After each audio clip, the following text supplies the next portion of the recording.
Certaines personnes risquent leur vie non pas à la guerre, mais simplement en allant travailler. Un employé de plateforme pétrolière en mer vit au milieu de l'océan, là où une tempête et un incendie peuvent frapper en même temps. Un convoyeur de fonds roule avec des sacs d'argent, en sachant qu'il est la cible numéro 1. Un pilote d'essai prend place dans le cockpit d'un jet qui ne reviendra peut-être pas. Dans cette vidéo, 10 métiers où chaque jour peut être le dernier, préparez-vous à découvrir qui décroche la première place. Chers spectateurs, je ne vais vous prendre que 15 secondes. Si vous souhaitez soutenir mon travail, laissez un j'aime et un commentaire. C'est la meilleure façon d'aider la chaîne à se développer. Bon visionnage. La 10e place revient au chauffeur routier longue distance. Et le danger ici se cache derrière quelque chose qui a presque l'air banal. Un homme seul dans une cabine chauffée, un thermos de café qui refroidit dans son support, le ronronnement de 36 tonnes d'acier qui roule sur une autoroute noire. Ça n'a pas l'air d'un métier mortel. Pas de feu, pas de monstres, pas d'armes. Et pourtant, quand on additionne tous les décès au travail dans un pays entier, ce métier silencieux se retrouve année après année tout en haut de la liste. La raison est simple, les chiffres. Ces chauffeurs passent plus d'heures sur la route que presque n'importe qui. Et la route, c'est là où les gens meurent. Imaginez le monde dans lequel il vit. Le soleil se couche sur une autoroute déserte et les lignes jaunes commencent à se fondre les unes dans les autres. Le chauffage souffle de l'air chaud sur son visage. Le moteur bourdonne sur une note régulière, heure après heure. Et ce son agit sur le cerveau comme une berceuse. Voilà le vrai ennemi. Pas un autre véhicule, mais le sommeil. La fatigue s'installe lentement, alourdissant le regard. Puis arrive ce que tous les routiers redoutent, le micro-sommeil. Pendant 2 ou 3 secondes, les yeux restent ouverts, mais le cerveau se coupe. À 105 km/h, le camion parcourt la longueur d'un terrain de football sans que personne ne le conduise. C'est comme ça que se produisent les pires accidents. Pas une erreur folle, mais quelques secondes de vide absolu. Et puis il y a la météo. Un routier ne peut pas simplement attendre que l'orage passe, comme vous pourriez le faire. Il a un planning, une fenêtre de livraison, une cargaison qui doit avancer. Alors il roule sous la pluie verglaçante, dans un brouillard si épais que les phares lui reviennent en pleine figure, sur des cols de montagne recouverts d'une plaque de verglas noir qu'on ne voit même pas. La remorque derrière lui a sa propre volonté. Dans un virage glissant, elle peut commencer à partir de côté, à se replier vers la cabine comme un couteau qui se ferme. Les chauffeurs appellent ça un pliage en portefeuille. Et une fois que ça commence, il n'y a presque plus rien à faire. On sent tout l'ensemble devenir léger, instable sous soi, et l'estomac tombe au fond des chaussures. Et ce n'est pas seulement la météo qui essaie de l'avoir. Un cerf surgit dans les phares sur une route de campagne. Un conducteur ivre dévie de sa voie à minuit. Une voiture se rabat devant 36 tonnes et pile, en oubliant qu'un camion chargé a besoin de la longueur de 2 terrains de football pour s'arrêter. Chacune de ces situations exige une décision en une fraction de seconde. Et la taille de sa machine fait que ses erreurs ne sont jamais petites. Et puis, à petit feu, le corps s'use aussi. De longues heures assis sans bouger, de la nourriture de station-service, un sommeil haché dans une couchette derrière les sièges, pendant que toute la cabine tremble au passage des camions dehors. Le dos se plaint, le cœur force. Beaucoup de chauffeurs passent plus de nuits dans cette petite boîte que dans leur propre lit, à voir le même lever de soleil se lever sur un autre état, à rater des anniversaires, des dîners, la vie ordinaire que tout le monde tient pour acquise. Ils approvisionnent et nourrissent tout le pays, et la plupart des gens ne pensent jamais à eux, jusqu'au jour où l'un d'eux ne rentre pas à la maison. Le plus étrange, c'est à quel point la lutte contre le sommeil devient personnelle. Chaque chauffeur a sa propre arme. Certains jurent que seul le café noir brûlant fonctionne, tasse après tasse, en s'accrochant à la caféine jusqu'au prochain arrêt. D'autres disent que la caféine est un piège.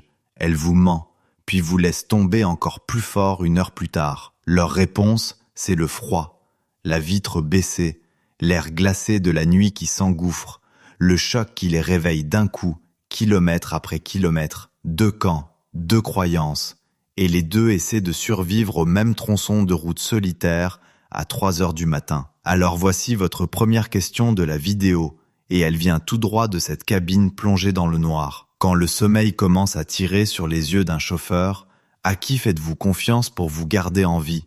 Au café ou à l'air froid? Choisissez votre camp et écrivez un seul mot dans les commentaires, café ou froid. Je veux voir quel camp l'emporte, parce qu'au fond, le danger de ce métier n'a rien de spectaculaire. Il ne fait pas la une comme un incendie de poids lourd ou une fusée.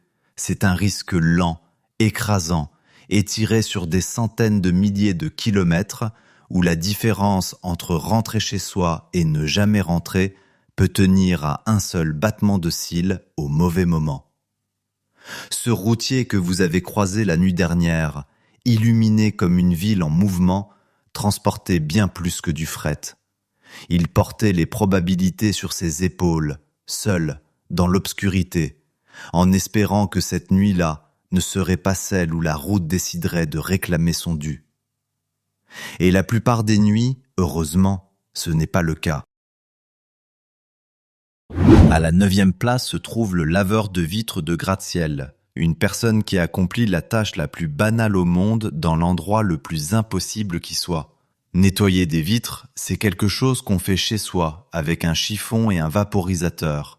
Maintenant, prenez cette même tâche toute simple et hissez-la à 240 mètres au-dessus du sol, suspendez-la sur le flanc d'une tour, sur une plateforme étroite, et ajoutez un vent qui ne s'arrête jamais. D'un coup, le boulot le plus ennuyeux du monde devient celui qui peut vous coûter la vie en une seule seconde de malchance. Chaque matin, ces travailleurs sortent sur un berceau d'acier qui tangue, pas plus large qu'un banc de parc, où s'attachent à un harnais et se penchent au-dessus d'un vide qui vous couperait le souffle rien qu'en regardant en bas. Le sol, tout là-dessous, se rétrécit en un monde de jouets.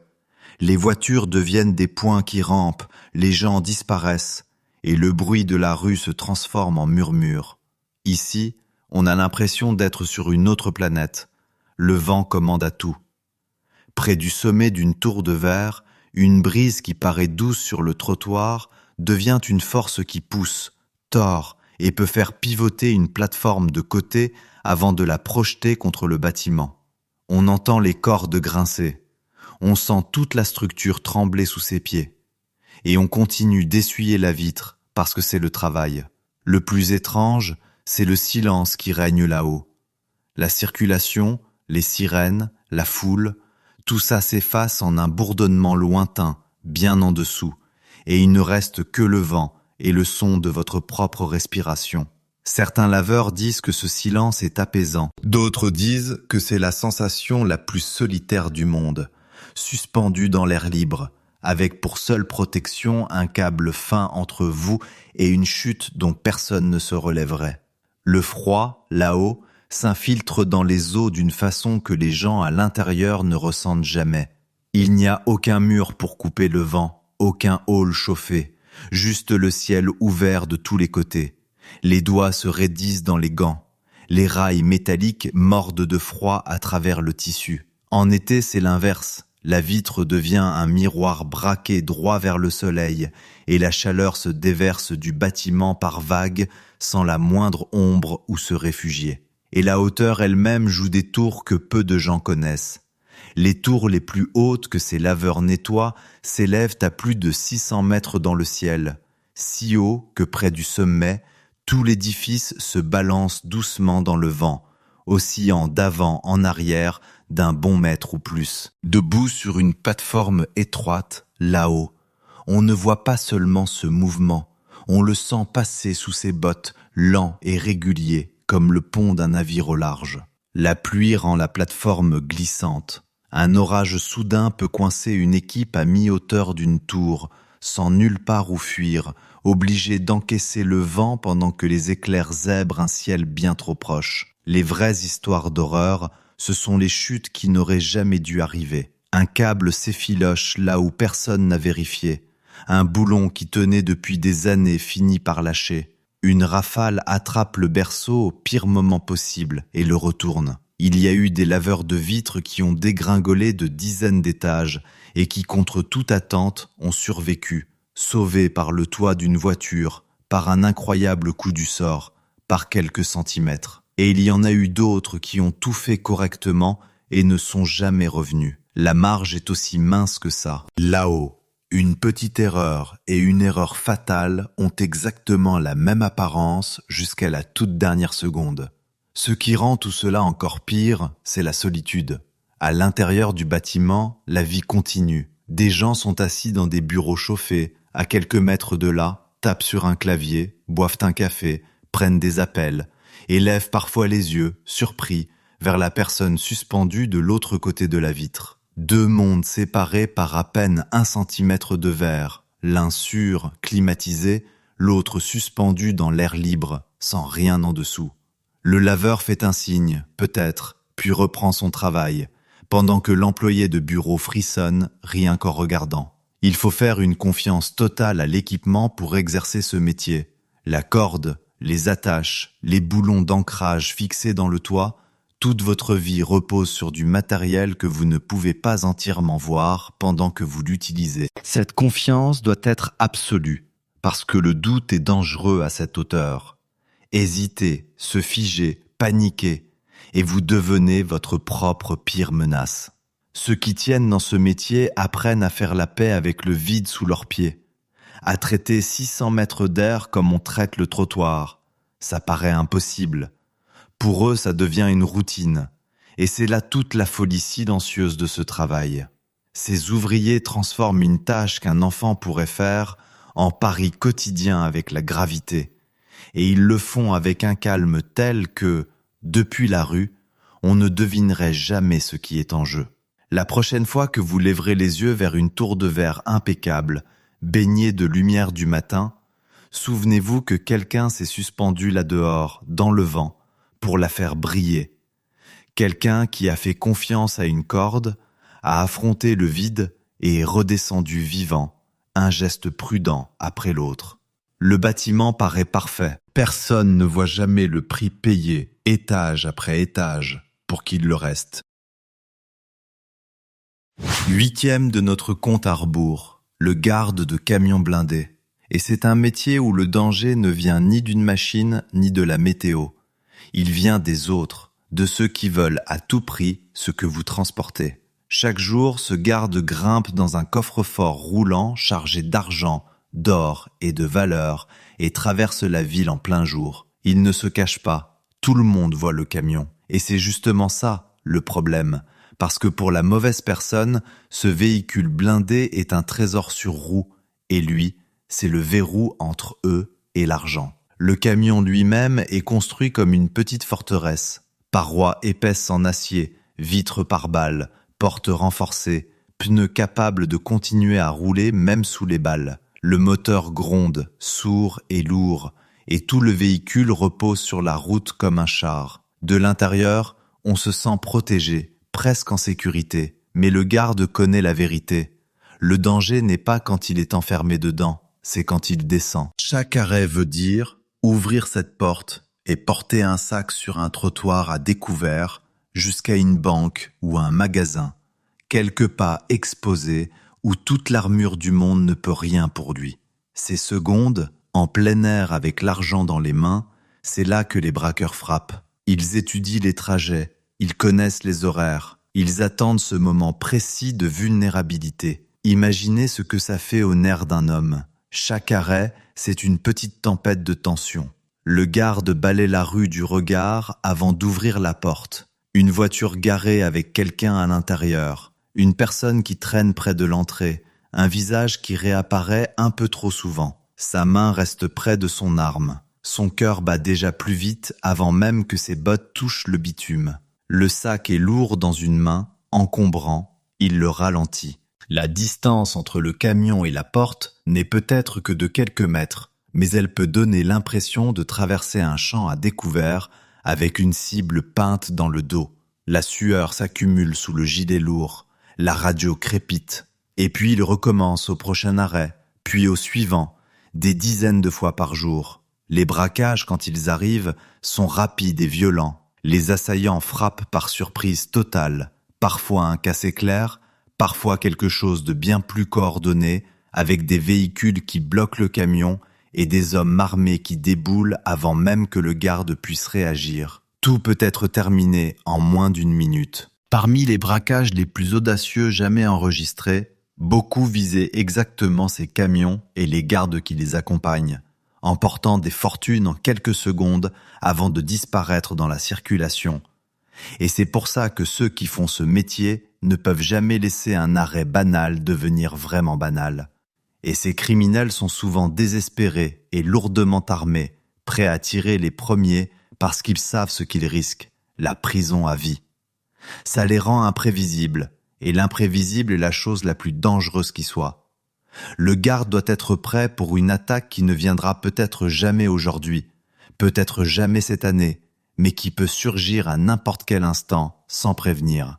La chaleur à l'intérieur de tout cet équipement de protection est une souffrance silencieuse à elle seule.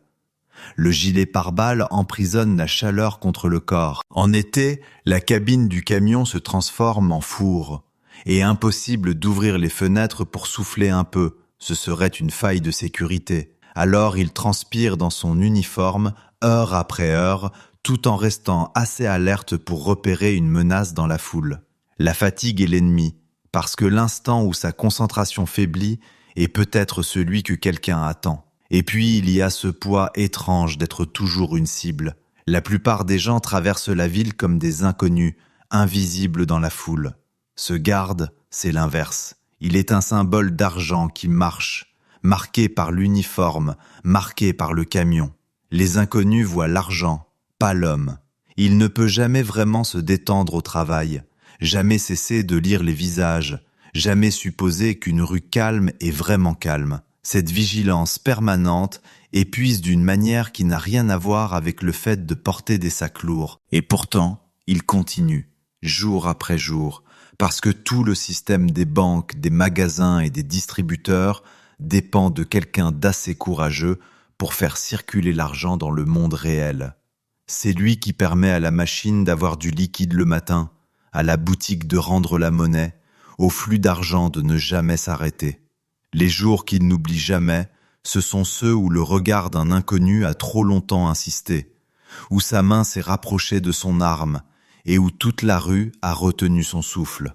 Il transporte les fortunes des autres sur un terrain dangereux et ne demande qu'une chose, remonter dans le camion une fois de plus.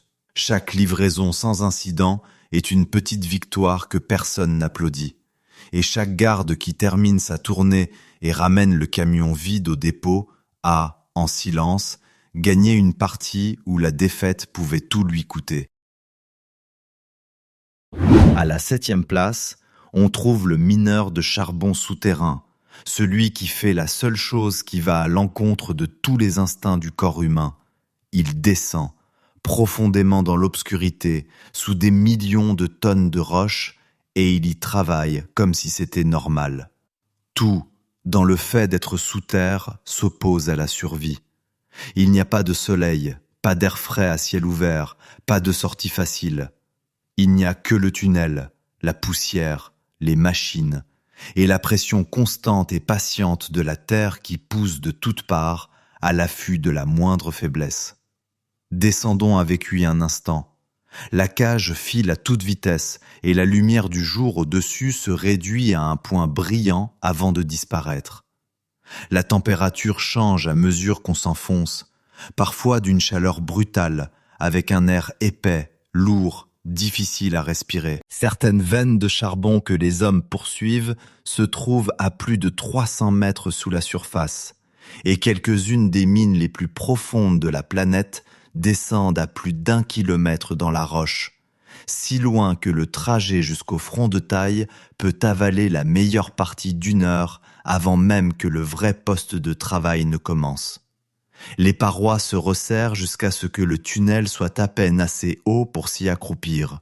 La lampe frontale découpe un petit cône de lumière dans un noir si total qu'il semble presque solide. Le son se comporte bizarrement ici-bas, le gémissement des machines, le goutte à goutte de l'eau, et parfois un craquement profond venu de la roche elle-même qui fige chaque mineur sur place à l'écoute. Parce que ce bruit ne veut peut-être rien dire, ou peut-être que le toit est sur le point de s'effondrer. L'éboulement, c'est le cauchemar qui vit dans l'esprit de chaque mineur. Des milliers de tonnes de pierres, retenues par des soutènements et par la chance, et quand une section cède, tout se joue en un battement de cœur. Il y a une fissure, un fracas, un nuage de poussière, et un tunnel ouvert une seconde plus tôt devient de la roche compacte. Des hommes peuvent se retrouver piégés derrière, coupés de l'air, de la lumière, des secours, dans un espace plus petit qu'un placard. Certains ont survécu des jours dans le noir, en rationnant l'eau, en tapant sur les tuyaux, en dedans l'oreille au bruit des équipes qui creusent de l'autre côté. Les secours travaillent jour et nuit, mais la terre ne rend pas les gens facilement, et tous les mineurs ensevelis ne rentrent pas chez eux. Et puis il y a ce qu'on ne voit pas, et c'est justement ce qui rend la chose terrifiante. Les mines de charbon laissent échapper des gaz.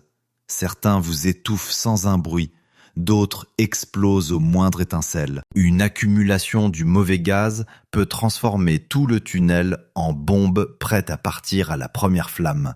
Une étincelle d'une machine, un seul mauvais instant, et une boule de feu déchire les galeries plus vite que quiconque ne peut courir. Des mineurs sont morts ainsi dans des catastrophes qui ont fauché des dizaines de vies d'un coup, des équipes entières disparues en un instant, loin sous la surface. C'est pour ça que l'air est surveillé avec une telle précision et que les systèmes d'alerte sont si importants. Là-dessous, l'air lui-même essaie de vous tuer de plusieurs façons. Et même si le toit tient bon et que le gaz reste calme, la poussière de charbon fait son travail lent, patient, implacable. Elle flotte dans l'air à chaque coup de machine, recouvre tout, remplit les poumons souffle après souffle. Au fil des années, elle durcit les poumons, jusqu'à en faire quelque chose qui ne peut plus respirer correctement. La maladie que les mineurs redoutent depuis des générations. Celle qui transforme des hommes robustes en personnes qui halètent pour reprendre leur souffle en montant simplement un escalier. Ce danger-là ne frappe pas dans un instant spectaculaire. Il s'infiltre sur toute une vie, le prix d'une carrière passée à respirer le noir. Et l'eau est toujours là aussi, parfois en jaillissant d'un coup, quand une excavation perce une ancienne galerie inondée et transforme le puits en piège de noyade en quelques minutes. Le feu, le gaz, l'effondrement, l'inondation et le poison lent de la poussière. La mine a plus d'une façon de prendre un homme. Le plus étrange, c'est ce que ça fait à l'esprit. Les êtres humains sont faits pour les espaces ouverts, pour le ciel, pour la lumière. Passer sa vie de travail dans un tunnel étroit, à plus d'1 kilomètre sous terre, demande une forme de solidité que la plupart des gens n'ont pas. Le poids de la terre au-dessus de vous n'est pas seulement physique, il est psychologique. Il faut faire la paix avec le noir, avec les espaces étroits, avec l'idée que la seule sortie, c'est un long trajet de retour vers la surface, à travers la même roche qui peut bouger à tout moment. Ceux qui font ce métier apprennent à faire confiance au soutènement, au système, et surtout les uns aux autres, parce que là-dessous, votre vie est entre les mains de votre équipe. Ils descendent dans cette obscurité pour que le reste du monde puisse avoir de la lumière, de la chaleur et de l'énergie, sans jamais se demander d'où tout cela vient. C'est l'un des travaux les plus anciens et les plus durs qui soient, encore accompli aujourd'hui par des gens prêts à plonger dans le noir et à remonter couverts de poussière de la tête aux pieds, vivants pour un poste de plus. Quand la cage remonte enfin et que la lumière du jour revient d'un coup, cette première bouffée d'air libre a le goût d'une seconde naissance, un petit miracle qu'il gagne, encore et encore, jour après jour.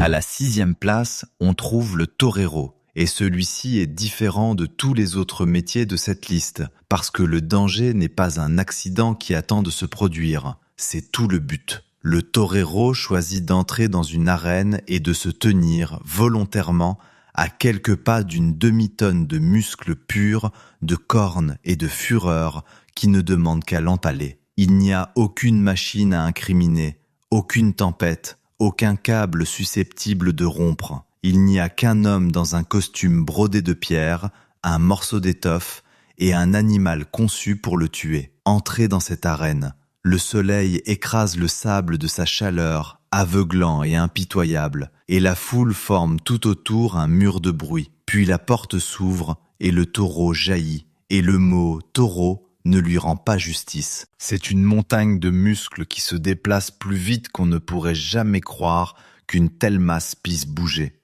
Avec des cornes comme des lances polies et un tempérament qui ne fait qu'empirer à mesure que le combat dure. Un taureau de combat adulte peut peser bien plus de 450 kilos et couvrir le terrain plus vite qu'un homme ne peut sprinter, tout en étant capable de s'arrêter et de pivoter sur place d'une façon que ce poids devrait rendre impossible. Et ces cornes ne sont pas là pour faire joli. Portées par toute cette puissance, elles peuvent traverser net les muscles et les os comme du papier. Le torero tient bon, il le doit. Tout l'art consiste à ne pas tressaillir, à faire passer l'animal lancé à pleine charge si près de son corps que les cornes frôlent le tissu de son habit, assez près pour sentir la chaleur de la bête et la sentir passer en tenant. Le bruit, à lui seul, est assourdissant. Le martèlement des sabots sur le sable tassé, le souffle rauque du taureau, la clameur de la foule qui monte et retombe à chaque passe. Et chaque passe est un pari. L'étoffe est une ruse, un moyen de faire suivre au taureau la cape plutôt que l'homme, mais les taureaux apprennent vite.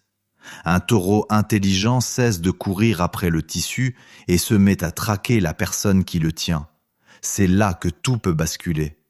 Un pas mal évalué, une corne qui accroche au lieu de manquer sa cible, et le taureau soulève l'homme comme s'il ne pesait rien. Et le danger grandit à mesure que le combat avance.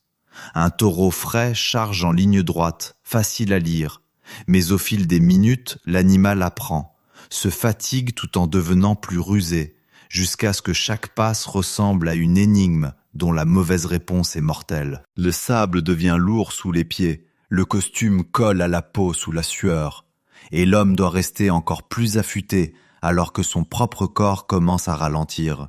Voici la vérité terrifiante de ce métier. Se faire encorner ou embrocher n'a rien de rare. C'est attendu. Presque chaque torero sérieux porte les cicatrices de cornes qui ont trouvé leur cible. Les blessures sont sauvages. Une corne est épaisse, émoussée et propulsée par une force énorme, donc elle ne tranche pas proprement, elle déchire. Des combattants ont été projetés en l'air, violemment plaqués au sol, piétinés et coincés contre la barrière en bois. Certains ont été frappés à des endroits qui auraient dû les tuer et ont, d'une manière ou d'une autre, survécu. D'autres n'ont pas eu cette chance et sont morts là, sur le sable, devant des milliers de personnes, dans une tradition qui a pris des vies aussi longtemps qu'elle a existé. Ce qui rend cela si particulier, c'est que la peur ne disparaît jamais complètement, et que le combattant ne peut pas se permettre de la montrer.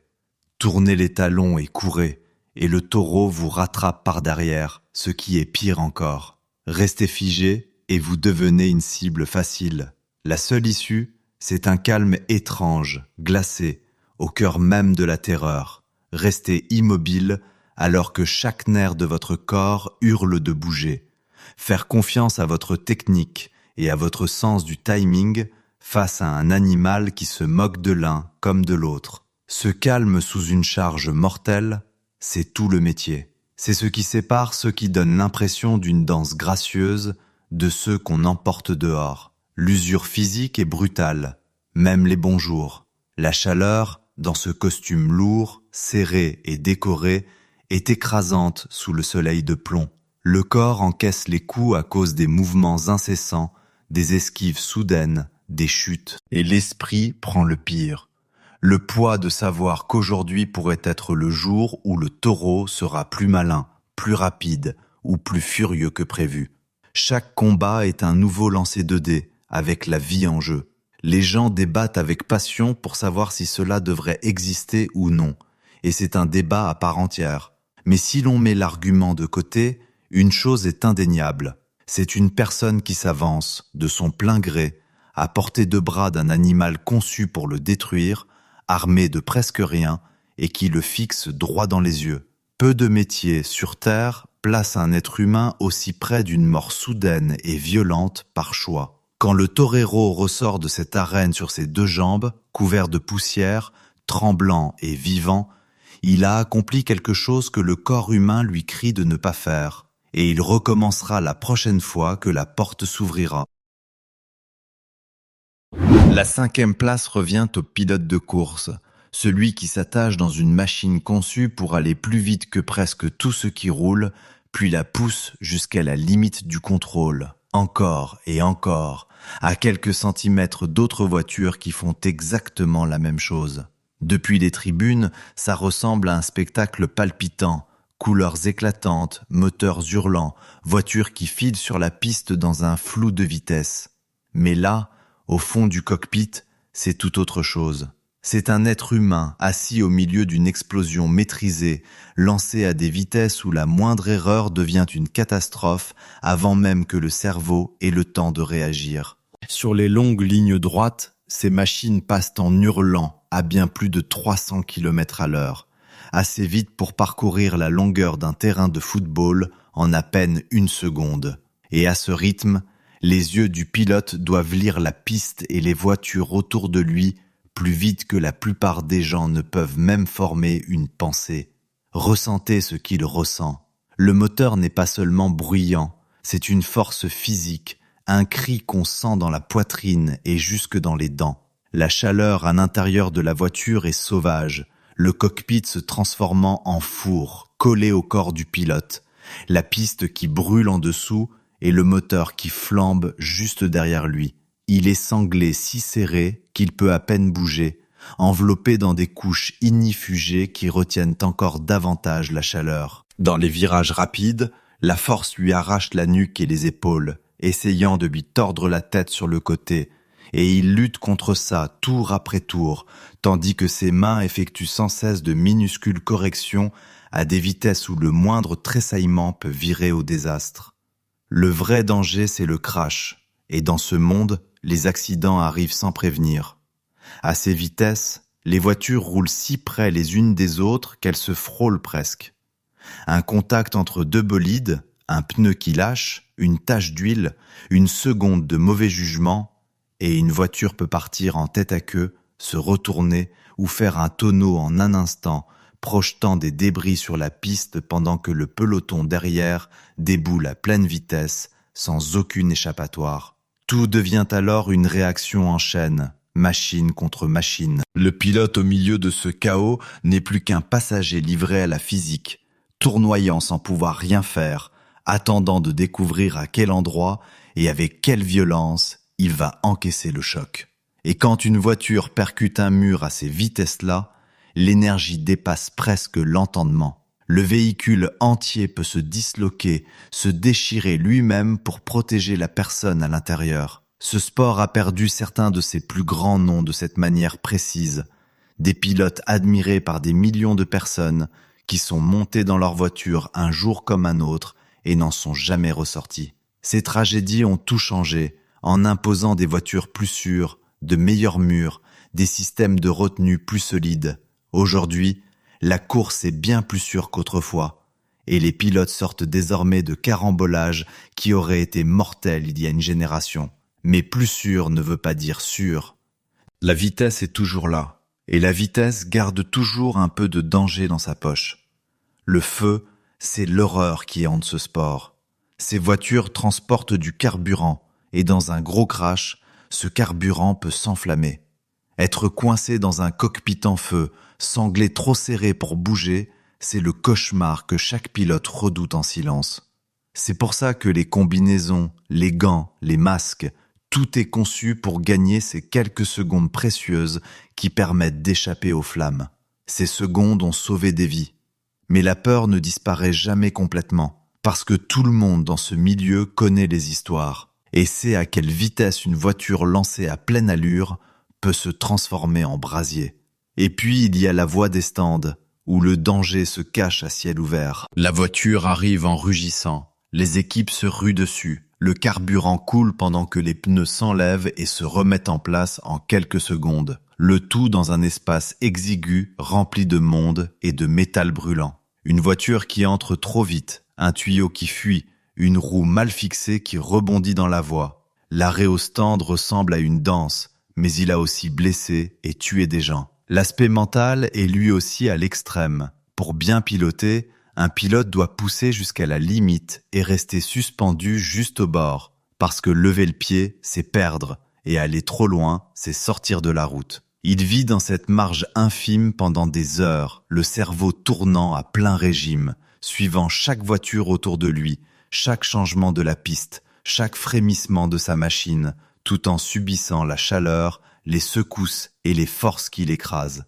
La concentration exigée est totale. Un seul relâchement, une seule pensée ailleurs au mauvais moment et la marge disparaît.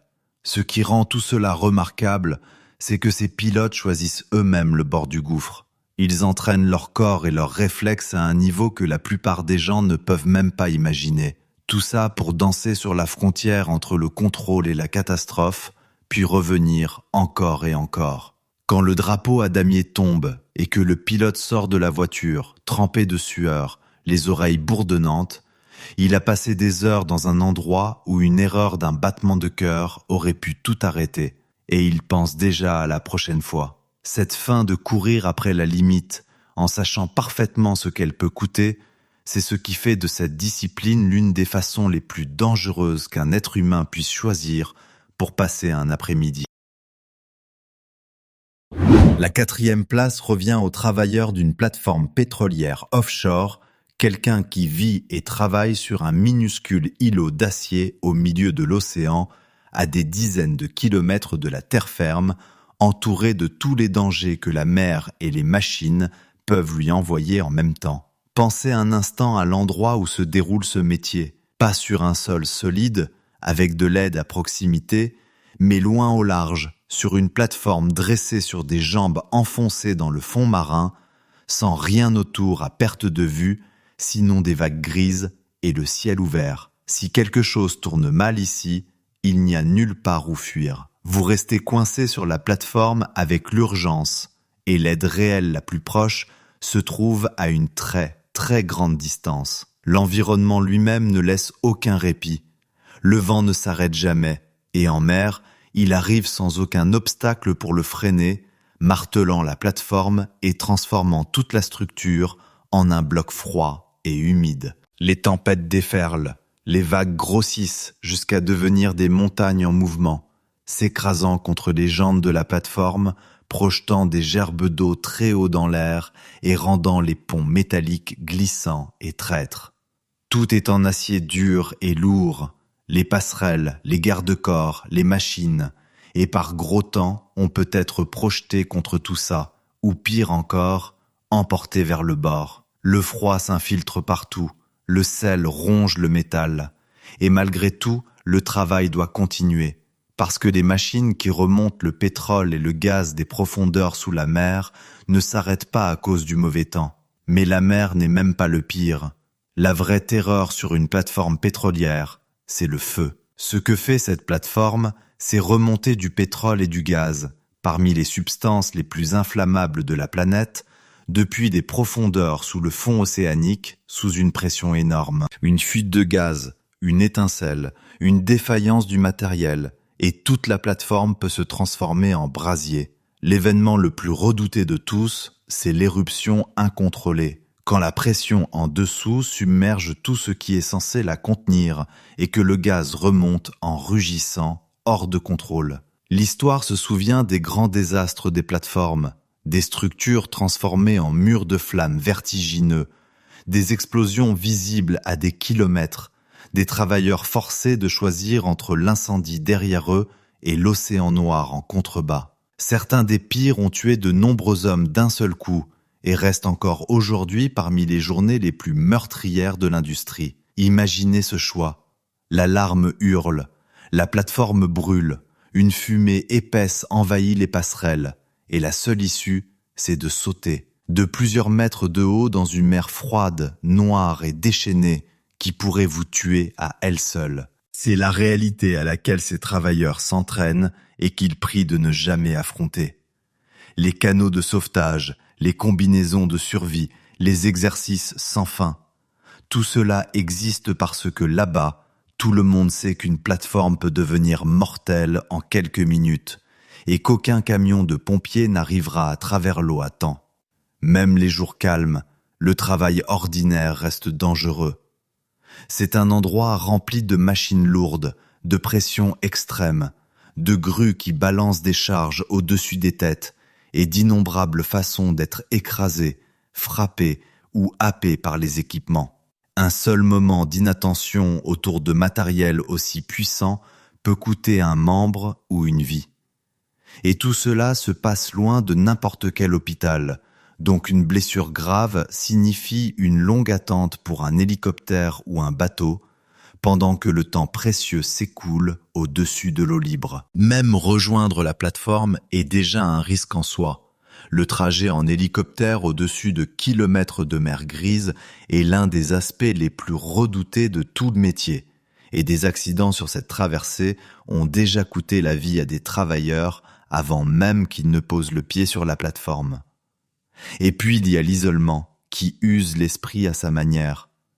Les travailleurs vivent sur la plateforme pendant des semaines d'affilée, dorment dans des cabines exiguës, mangent dans un réfectoire métallique avec les mêmes visages et les mêmes murs d'acier jour après jour, coupés de leur famille et de leur foyer par des kilomètres de mer vide. Le bruit de l'océan et des machines ne s'arrête jamais. Il n'y a nulle part où aller. Aucune promenade pour se vider la tête, seulement la plateforme et l'eau dans toutes les directions.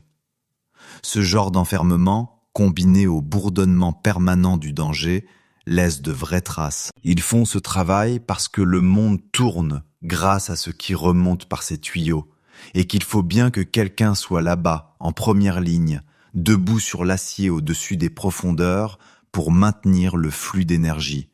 Quand l'hélicoptère finit enfin par les soulever de la plateforme et les ramener vers la terre, vers leur famille, ils ont survécu à des semaines passées dans l'un des environnements de travail les plus rudes et les plus impitoyables de la planète. Une forteresse solitaire d'acier où la mer, le temps et le feu attendaient tous, chaque jour, la moindre occasion. La troisième place revient aux plongeurs en saturation, et c'est peut-être le métier le plus étrange et le plus artificiel de toute cette liste, parce que ces hommes vivent pendant des semaines au fond de la mer, sous le poids écrasant de l'eau, un poids qui, selon toutes les lois de la nature, devrait les tuer. Quand quelque chose casse en grande profondeur, une conduite, un support de plateforme, une partie d'une structure pétrolière à des dizaines de mètres sous la surface, il faut bien quelqu'un pour aller réparer ça à la main. Ce quelqu'un, c'est le plongeur en saturation, et pour le faire, il doit confier son corps à l'océan d'une manière que presque personne d'autre n'accepte jamais. Voilà ce qui rend ce métier si extrême. On ne peut pas simplement descendre si profond, puis remonter comme si de rien n'était. Le changement de pression vous détruirait. Alors ces plongeurs font quelque chose d'à peine croyable. Ils laissent leur corps s'adapter à la pression écrasante des profondeurs, puis ils y restent, vivant sous cette pression pendant des semaines. Ils travaillent à des profondeurs de 150, 200, parfois plus de 300 mètres sous la surface, bien au-delà de ce qu'un plongeur ordinaire pourrait jamais supporter. Et ils ne font pas juste une descente d'1 heure avant de remonter. Ils peuvent rester enfermés sous pression totale pendant des semaines d'affilée, parfois jusqu'à 28 jours sans interruption, sans une seule bouffée d'air de surface. Ils vivent dans une minuscule chambre étanche sur le navire, pas plus grande qu'une petite pièce, en respirant un mélange gazeux spécial au lieu de l'air normal. Ce gaz produit un effet étrange. Il rend leur voix aiguë et grinçante, au point que leurs paroles sonnent presque comme un dessin animé, alors qu'elles sortent de la bouche d'hommes adultes qui font le travail le plus dangereux qu'on puisse imaginer. Jour après jour, ils restent enfermés dans cette petite boîte d'acier, puis on les descend jusqu'au fond dans une cloche de plongée pour travailler, avant de les remonter vers la chambre pour manger et dormir, toujours sous pression totale du début à la fin. Là, tout au fond, le monde devient étranger. Il fait noir comme dans un four, à part les lampes du plongeur qui n'éclairent qu'une courte distance avant que l'obscurité ne les engloutisse. Le froid vous pénètre jusqu'aux os, tenu à distance seulement par des combinaisons chauffées qui font circuler de l'eau chaude autour du corps. La pression est si immense qu'elle s'exerce sur chaque centimètre de vous, et le silence n'est brisé que par le bruit de votre propre respiration et le grésillement de la voix dans la ligne qui vous relie à ceux d'en haut. Cette ligne et les tuyaux qui vous apportent gaz et chaleur sont vos seules bouées de sauvetage. S'ils lâchent, vous êtes dans l'endroit le plus hostile de la planète, sans aucun moyen de rentrer. Les dangers là-dessous relèvent du cauchemar. L'un des pires, c'est quand un plongeur se retrouve séparé de son alimentation en gaz, ou qu'un tuyau est coupé ou s'en mêle, parce qu'à cette profondeur, impossible de remonter à la nage. L'aide doit venir à vous, et vite, sinon c'est fini. Et puis il y a ce danger devenu presque une légende parmi les plongeurs, l'horreur d'une perte soudaine de pression. Si le système étanche qui maintient le corps du plongeur sous pression s'ouvre trop vite, les conséquences sont au-delà du soutenable. Le changement est si violent, si instantané, qu'il n'y a tout simplement aucune chance de survie. Il existe dans l'histoire de ce métier un accident célèbre et terrible où exactement cela s'est produit.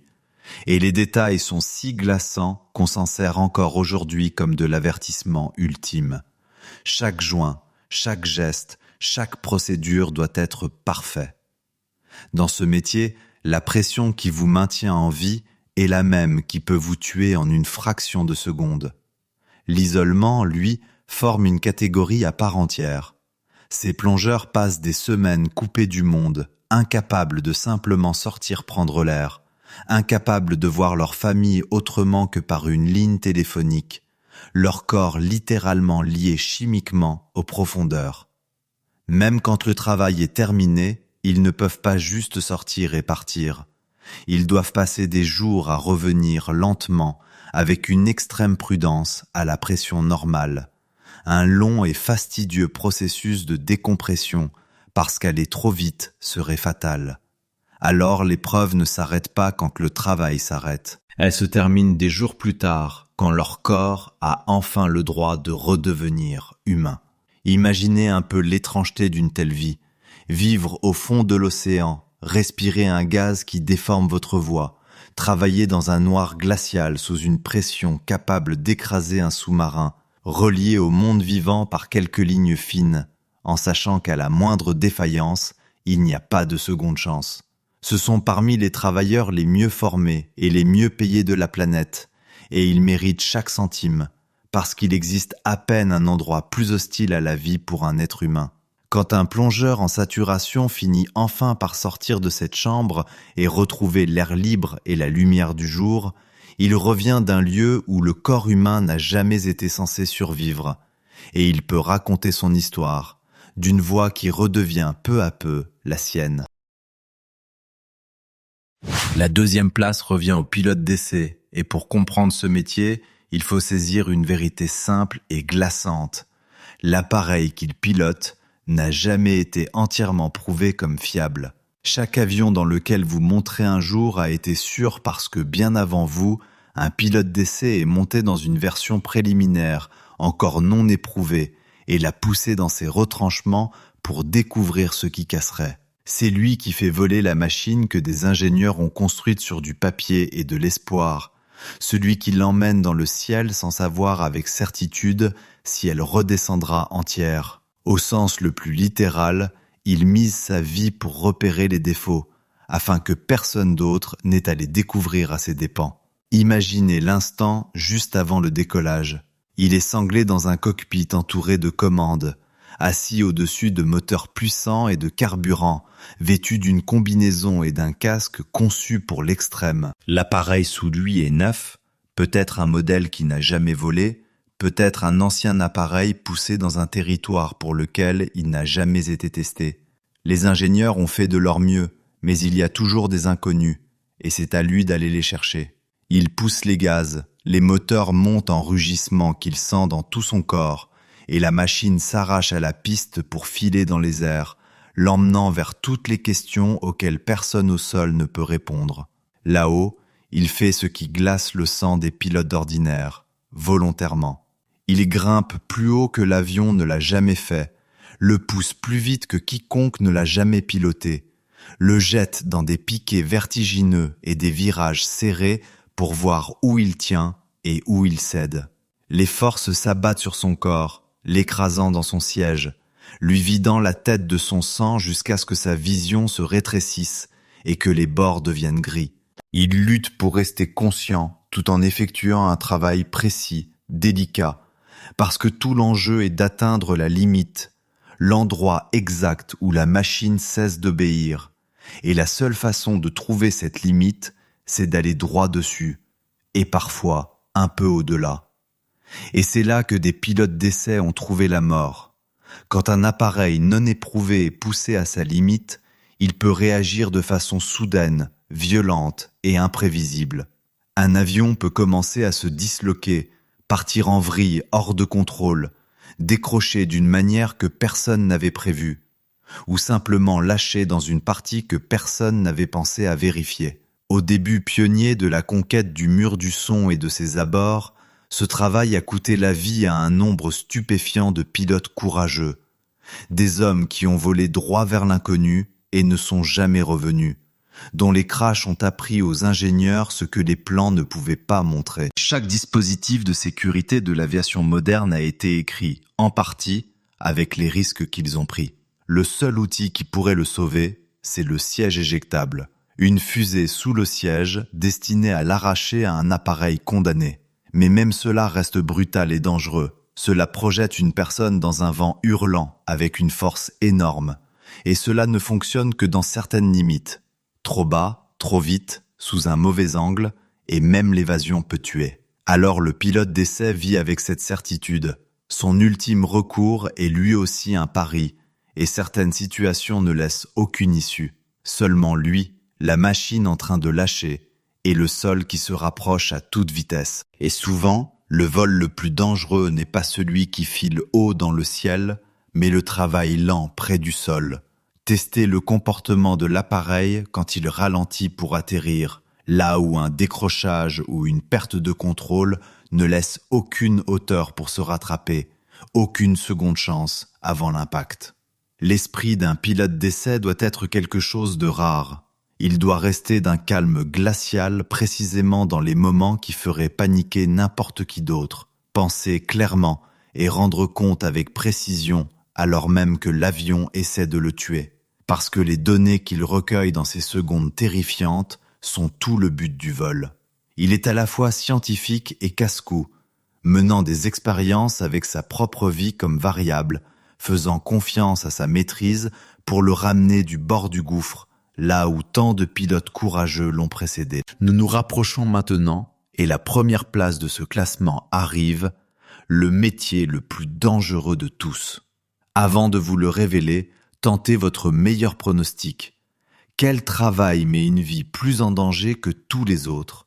Écrivez-le dans les commentaires et continuez à regarder pour voir si vous avez vu juste.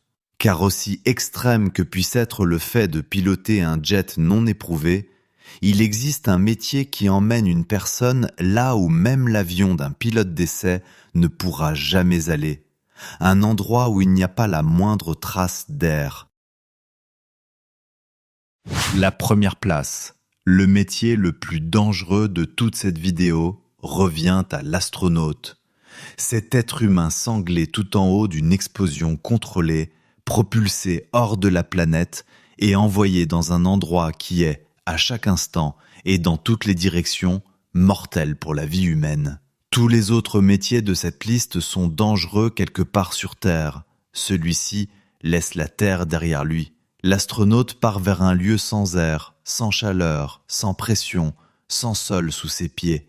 Un endroit où la seule chose qui le maintient en vie, c'est une fine coque d'ingénierie et où la moindre défaillance signifie qu'il n'y a nulle part, absolument nulle part, où fuir. Tout commence au décollage, sans doute la chose la plus violente qu'un corps humain puisse survivre volontairement. Pour échapper à l'attraction terrestre, la fusée doit emporter une quantité colossale de carburant et la brûler dans une explosion contrôlée d'une puissance inimaginable. L'astronaute est assis juste au-dessus de tout ça. Les moteurs s'allument et le monde entier devient un rugissement et un tremblement si violent qu'il brouille sa vision, la force l'écrasant contre son siège pendant que la machine arrache le sol et grimpe vers le ciel. Dans ses premières minutes, il chevauche littéralement une bombe à peine contenue, et tout le programme spatial sait que c'est l'un de ces moments où tout a déjà basculé de façon catastrophique, quand une défaillance de la machine a transformé le rêve de vol en désastre en quelques secondes sous les yeux du monde entier. Puis vient l'espace lui-même, et l'espace veut sa mort. Au-delà des parois du vaisseau s'étend un vide si total qu'un être humain exposé à cet environnement n'y survivrait pas. Il n'y a pas d'air à respirer. Chaque respiration qu'il prend est assurée par des machines qui ne doivent jamais faillir. Les températures oscillent entre une chaleur brûlante au soleil et un froid au-delà de tout ce qu'on connaît sur Terre dans l'ombre.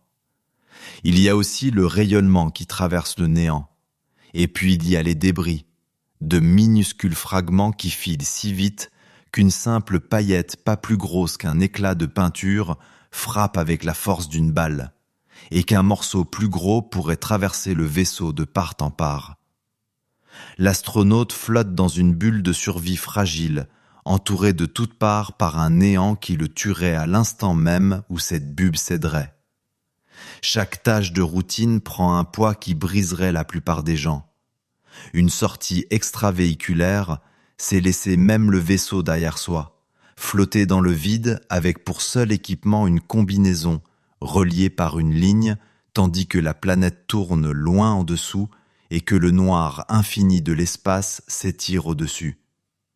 Dans cette combinaison se trouve tout son monde, son air, sa chaleur, sa pression. Une déchirure, une valve bloquée, une fissure dans la visière, et l'environnement le plus hostile jamais affronté par un être humain se précipite à l'intérieur. Là dehors, le silence est absolu, à part sa propre respiration et les voix dans son oreillette venues de très loin.